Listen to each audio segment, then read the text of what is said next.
Okay, so let's say 29. And I think I'm on page 7.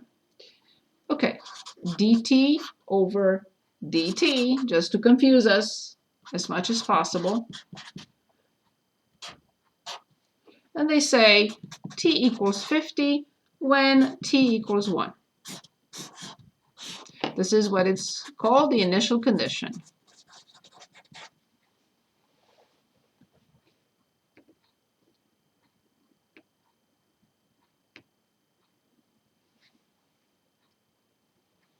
Okay, so they're the same question, solve, it says solve, find the particular solution of each differential equation as determined and then check. Same thing.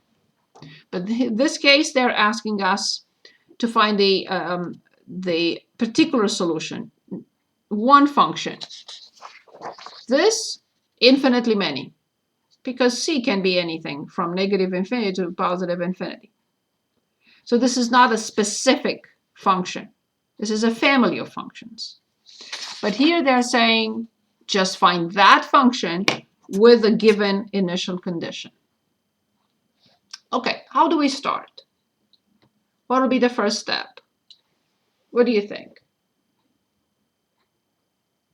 Multiplying both sides by dt. Exactly. So this is dt equals 0.015 t dt. I'm happy. I have whatever and dt, but I'm not happy because this should be together with this on this side. But I have to make sure that I understand that this is a product. So therefore, all I can do next is Divide by t. Excellent. dt over t equals 0.015 dt. Awesome. I'm happy. Same thing as I promised. Very similar example with this one. It's just that this time they want a specific condition. They are giving us an initial condition. They want a specific function or solution. As before, this side is natural log. good. The other side, very simple, 0.015 t. Very good. And only one constant is necessary. Good. Very simple. I mean, I shouldn't say very simple. I don't think that this is simple. So this is the same thing. E to all this equals t. The absolute value of t equals e to 0.015 t. And I hope we understand that this is e to c now. And we know the property. It's e to this plus this, which is e to this, times, not plus, careful, times e to c. Good. So we can determine now this piece because we know the answer, right? The answer will be t equals plus or minus e to c times this. And that will be the answer. But they want a specific this. They don't want this. They want us to find t of t, one value, e to this.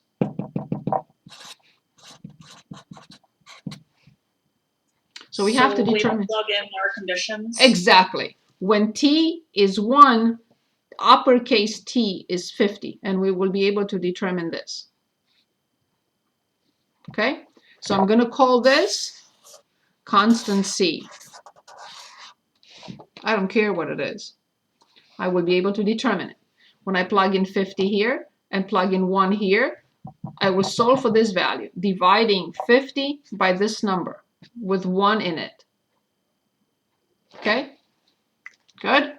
So let's do that. If I can go to the next page. Sticky fingers, I guess. Okay. So T is 50. This is whatever. And this is e to 0.015 because t was 1. When this is 1, they say this is 50. So let's determine c and put it in here or here. So c equals 50 over this number.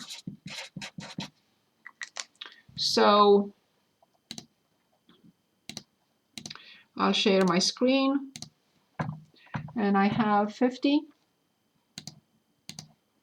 divided by E. You know, I love parentheses. 0.015. It also depends on your calculator, and I have to show parentheses for everyone. Okay, so C is approximately 49.26. I'll go back to my function, 49.26. I will write it one more time here. So then the unique solution that they are asking us to find is 49.26 times E to 0.015t.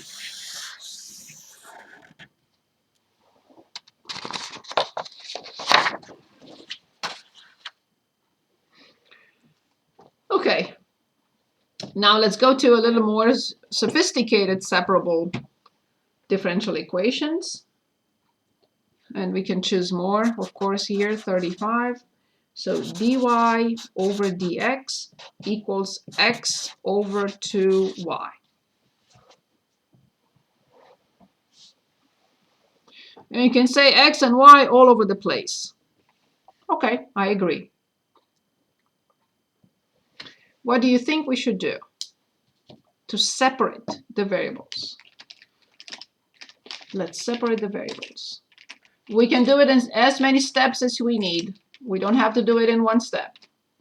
Can we cross multiply? Excellent. That's a very good idea.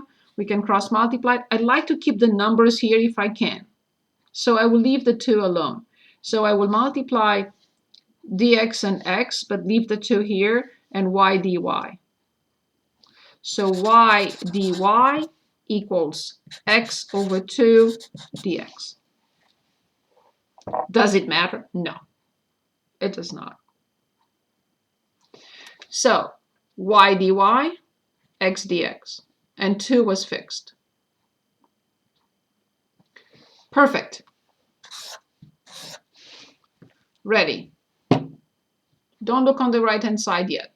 Let's analyze the left-hand side. What do we get? Which function prime is y? And I will not keep the constant here. I will keep only one constant on the right. I know you will say blah, blah, blah plus c. Keep the c on the other side. Y squared over 2. Very good. Y squared over 2 equals. Now don't look on this side. Look on this side. 1/2 is in front. What function prime is x?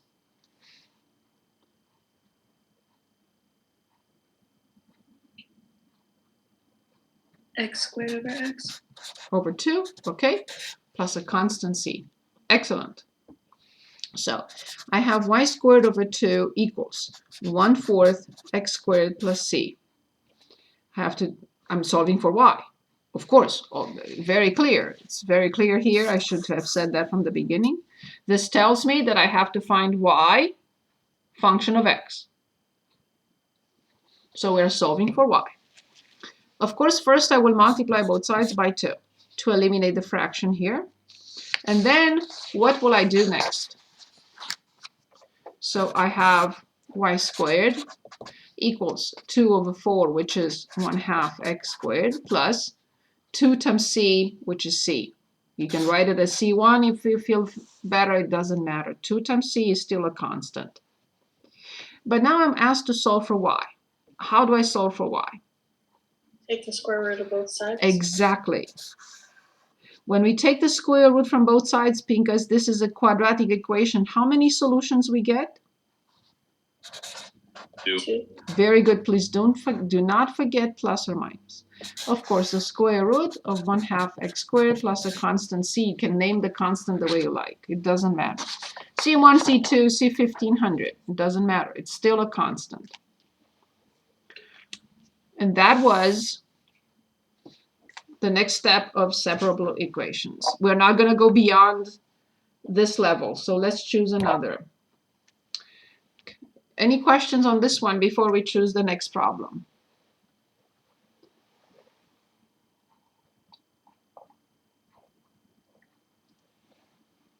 Okay, let's look at 37.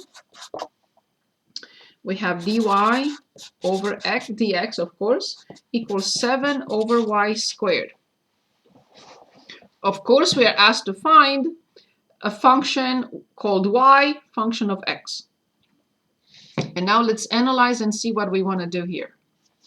We're trying to separate the variables in order to integrate. Don't you still want to cross multiply? Absolutely. So we have, oh, this is not good. So we have y squared dy equals 7 dx. Awesome. Y is alone on one side, no x. X is alone on the other side, no y. And we keep only one constant. Let's start with the left-hand side first. Y to the third over 3. Excellent. Equals, now let's look at the right-hand side. 7 is outside. What function prime is 1? X. X. Of course, plus a constant c we cannot forget. What we have to do first to solve for y cubed is, of course, we will multiply everything by 3. So y to the third equals 21x plus whatever you want to call this. Say 5400. It doesn't matter. This is a constant c. Good. What do we have to do to both sides?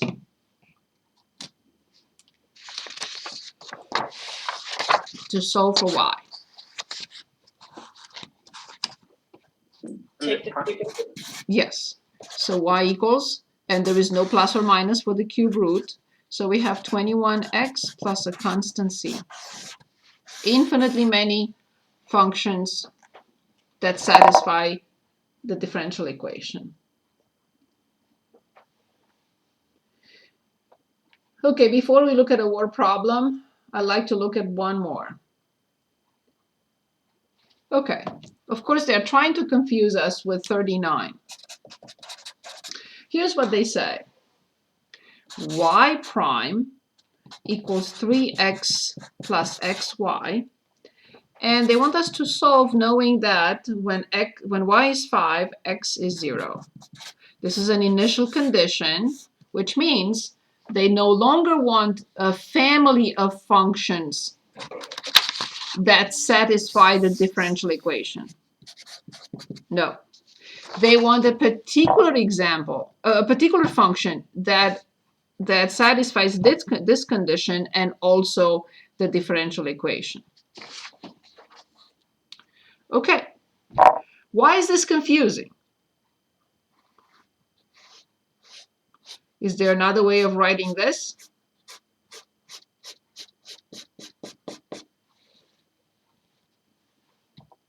dy over dx. Yes, absolutely. I cannot use this notation. That's why they're trying to confuse us. Okay, let's see the other side. Good. Remember, I still have to separate the variables.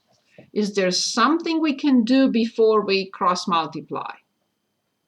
And remember the keywords. If you don't learn anything else from me, please learn these two.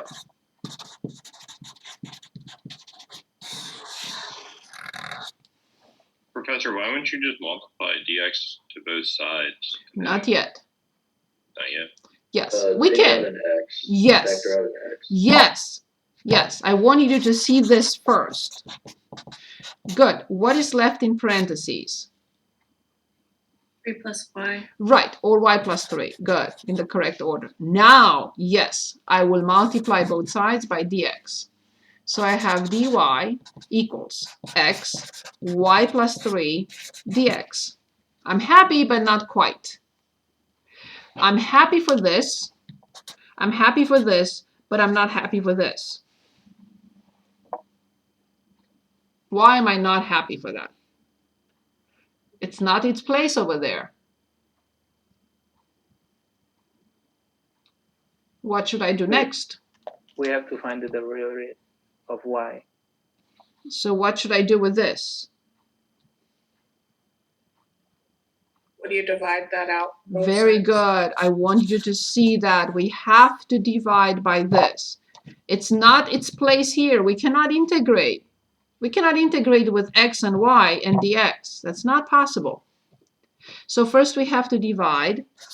Ah, now I'm happy. Why I'm happy? Y is alone on one side, completely isolated. X is alone on the other side, completely isolated. So I separated the variables. This part has only x. This part has only y. As long as I have both, I cannot integrate. Now I can.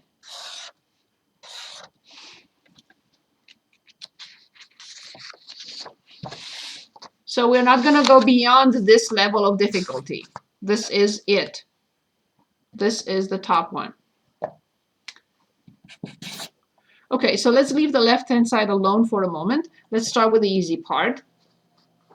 What do I have here?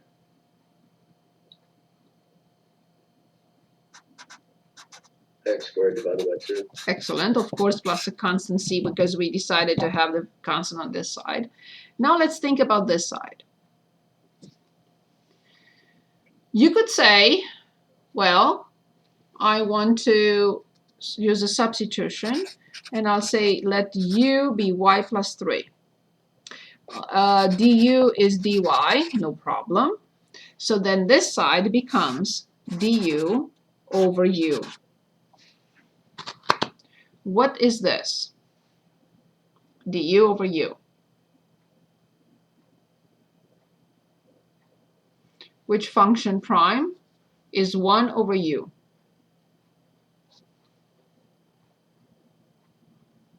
The natural log of u. Yes. Equals all this.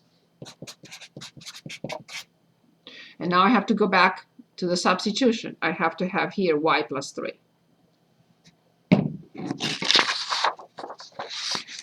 Okay, so then I have natural log of the absolute value of y plus 3 equals x squared over 2 plus a constant c. Now this part is, we already did this. This is our e. I have to have the absolute value of y plus 3 equals e to this piece, but times e to this piece. I am told y is 5 when x is 0. Because I know the answer. I know that y plus 3 must equal, must equal plus or minus some constant, whatever, e to x squared over 2. When y is 5, 5 plus 3 is 8. The other side, or we can even put it in here and not even talk about plus or minus. The same thing. It's a constant, because the absolute value is, yep, a constant times when this is 0, this piece is 1. When x is 0, this is, and this is the constant. So then the constant is 8.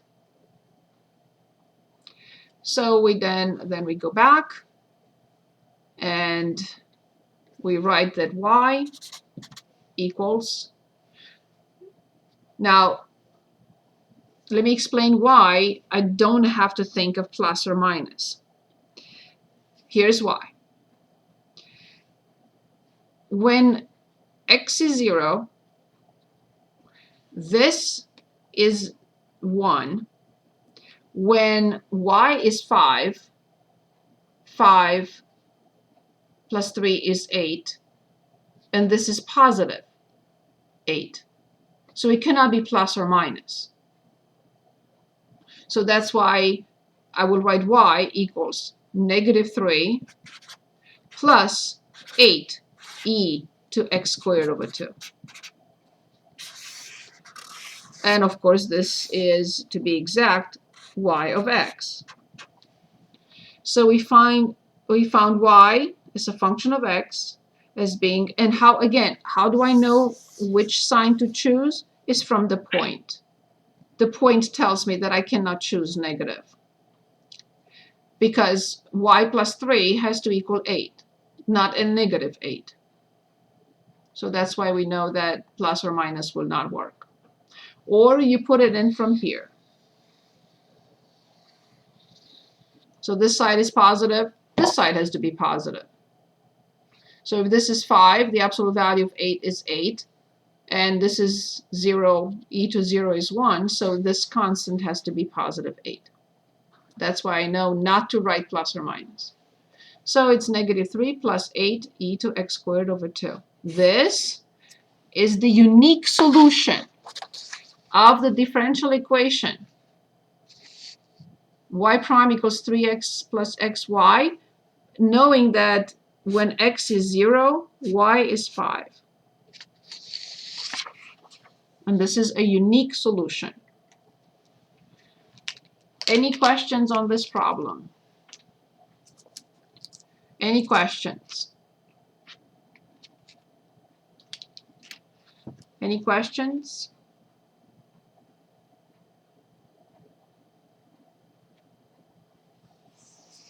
You think we should work on another? Or can we work on a word problem? No.